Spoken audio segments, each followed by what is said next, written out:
The real reason do can't focus. You're not distracted. You're just emotionally constipated. You don't have ADHD.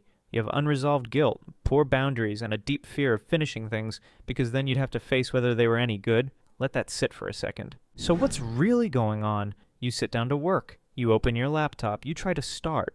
And suddenly, your brain decides that it's the perfect time to organize your folders, or check that one notification, or Google, do penguins have knees? It's not random. Your brain doesn't hate you. It's just trying to protect you from discomfort, from failure, from facing yourself, because you've trained it to believe that anytime things get hard, you'll bail. Let's talk about dopamine. Yeah, you've heard it before. Social media hijacks your dopamine. Notifications keep your brain on a leash. Cool. We get it. But here's the part people skip.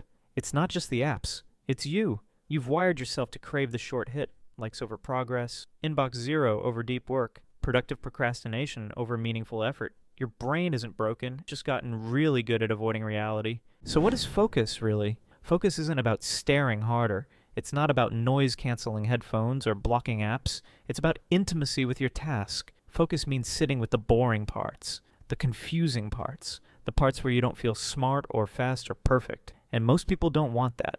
They want dopamine without the discomfort, progress without the pressure, results without risk. But that's not how anything meaningful works.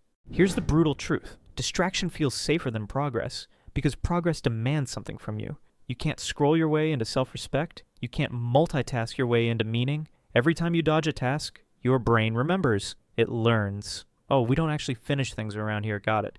Oh, we're afraid of the blank page? Okay, I'll trigger a snack craving instead. And now your brain is just following the program you installed. Let's make this personal. Think of one thing you've been avoiding, just one. Now answer this. If you actually finished it, if you gave it your full undivided attention, what would that say about you? That you're capable? That you're responsible for your potential now? Scary, huh? See, people don't fear failure. They fear the responsibility that comes with success. Because once you prove to yourself you can do it, the excuses die. And suddenly it's on you. Why most advice doesn't work. You've tried the productivity hacks, Pomodoro, to-do lists, fancy planners you never open, and they all work until they don't. Because if the real problem is emotional avoidance, no timer is going to save you.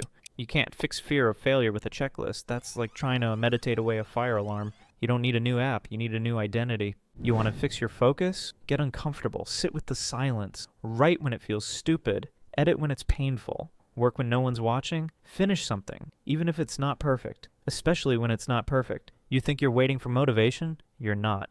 You're waiting to not feel like this, to feel ready, to feel confident, but those feelings come after the work, not before. So here's the challenge. Do it anyway, even when you feel foggy, even when you're not in the zone, even when you're scared it won't be good enough. That's the difference between amateurs and people who change their lives. Amateurs wait to feel ready. Winners get bored, insecure, and distracted, and still do the thing. You want clarity? Go through the confusion. You want focus? Go through the noise. You want growth? Go through the resistance. There's no shortcut, just the truth. Let me tell you a secret. That thing you keep avoiding, it's not going away, and every time you put it off, it grows teeth. It sits in the back of your mind whispering, you said you'd fix me. You said you'd try. Why haven't you started yet?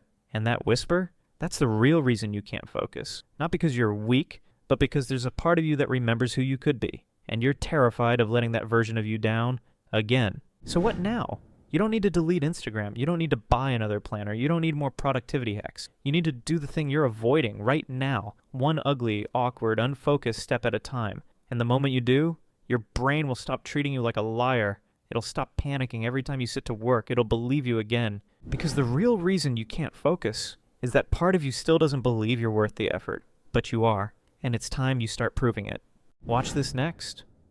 Or keep pretending focus is your biggest problem.